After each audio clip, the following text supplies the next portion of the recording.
I definitely see it from the entrepreneurial side is what some people would say is failing upwards. Yeah, In entrepreneurship, you can try something and it doesn't work, but yeah, it just means that iteration didn't work. right, And that's where that irrational confidence and the arrogance kicks in because then you can say, okay, well, I tried it, but it didn't work. Is it that yeah, it failed or is that you only did it one way? Maybe if I tried a different way, maybe I'll talk to a different audience. Maybe if I tweak it this way or that way, I can actually get where I want to be able to go. And those iterations are the things that allow you to be able to land where you're supposed to land right, and get to where you want to be able to go. And then once you're there, then it's one of those things where I see a lot of people and they make it seem like it's flawless. yeah, And it's disturbing to me because there were iterations that we didn't get to see, but they try to make it look like it was easy. Show the iterations because that's more believable. yeah, Like yeah, once people know that you had to go through these different versions to get where you're at, then it makes it seem more achievable and it's something that people can get behind. So I yeah, think there are people that market themselves in different ways. I basically say they're the new people that say we're going to do something new, innovative. You can come along for the ride. But then there are the people that have been saying that are almost doing nostalgia marketing is what I yeah, would call it when they say we've been doing it like this for years. yeah, And yeah, it doesn't leave room for the possibility that there's a new way to be able to do something. And I think that almost plays to their detriment. So again, I love what you said because there are a lot of people who have a lot of great ideas and those ideas get snuffed out because they're not in an environment of people that encourage them and say, you know what, you're on to something. yeah, And you have to get around those people in order to be able to make them flourish, to be able to go, you know what, maybe what you have is a good idea, but you're just missing this part or you're just missing this part.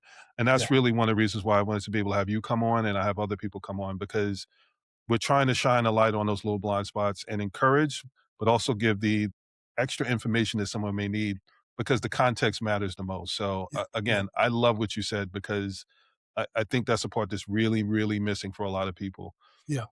Well, Sometimes you have a great idea. yeah, and as you're telling me that, I'm thinking of Thomas Edison. So Mhm, mhm, wasn't old enough to see this happen, but there's a story that says he was being interviewed by a reporter, and so supposedly he had come up with 10,000 different iterations of the light bulb that didn't mm, work before he finally got 10,001. It worked.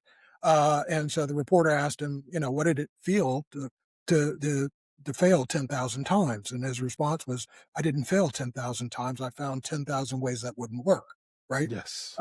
So then there's a lot to unpack in that. But one of the things is when you're talking to entrepreneurs, it's like, and this is where you know you're an entrepreneur or not. It's like, when you have an idea for something, you know, are you going to, are you going to, are you going to have the fortitude to be able to hear no 10,000 times? Yes. Yes. Knowing, because you don't know that you're going to hear yes times on the time that's 10,001, Mhm, right?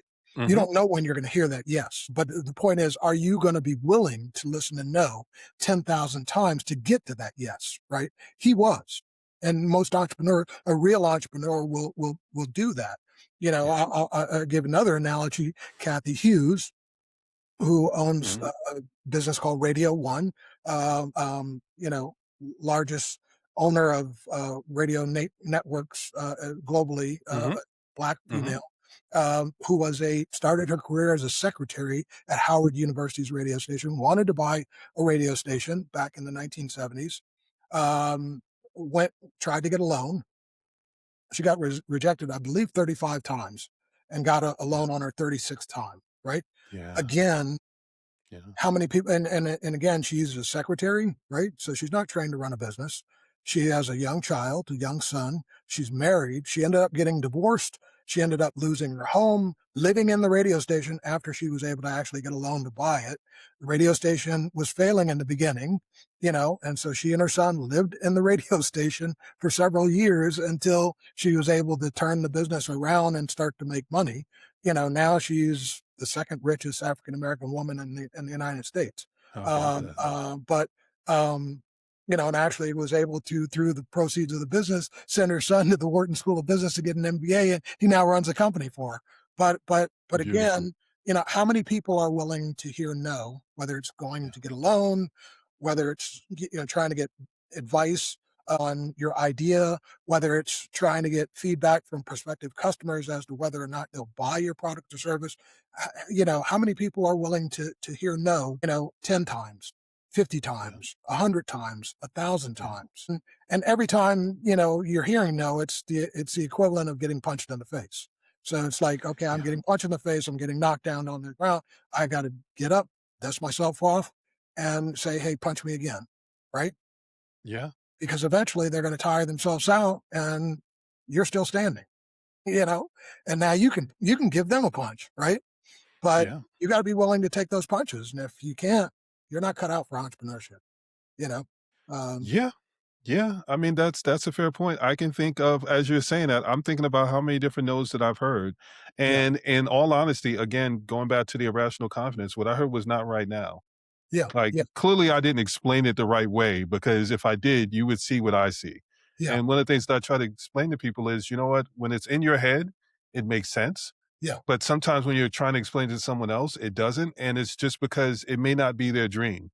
yeah, And you have to figure out how to be able to articulate it in a way that other people can be equally as invested as you are. And yeah, that's where, again, it'll kind of go back to that passion versus purpose. I am very passionate about what I do, but I also don't confuse my passion with my purpose. Like, I right, understand my purpose is to not be the hero in the story. The hero in the story is the person whose problem I'm solving.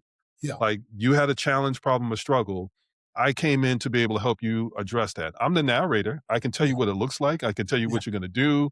I can tell you all the rest of those things. I can observe and point some stuff out, but you are the hero in the story. I think yeah, where some people end up making more problems for themselves is when they want to be the person that's the hero and they forget that it's the actual audience that they need to be able to address. So right, if they can get past that part, yeah, then those no's are really more so not right nows. And it yeah, may just be that you're just talking to the wrong person. yeah, And you just have to wait until you can get to the right person. But you have those conversations to see how far you can get into the conversation. yeah, Sometimes it may be a no right off the top, and you're like, well, why is it a no? That's why I love the fact that you said, I asked a follow-up question, like, why? Like, what are right, you seeing that I'm not seeing? yeah, Because yeah, every little bit is context. And every time you tweak that context and say, okay, well, this was something that I didn't see before, but now I've addressed that. This was something I didn't see before, but now I addressed that. Every time you do that, you get closer and closer yeah, from that no to a not right now to it being something that you can actually bring to market and have it be successful. So yeah, I think that is a huge point.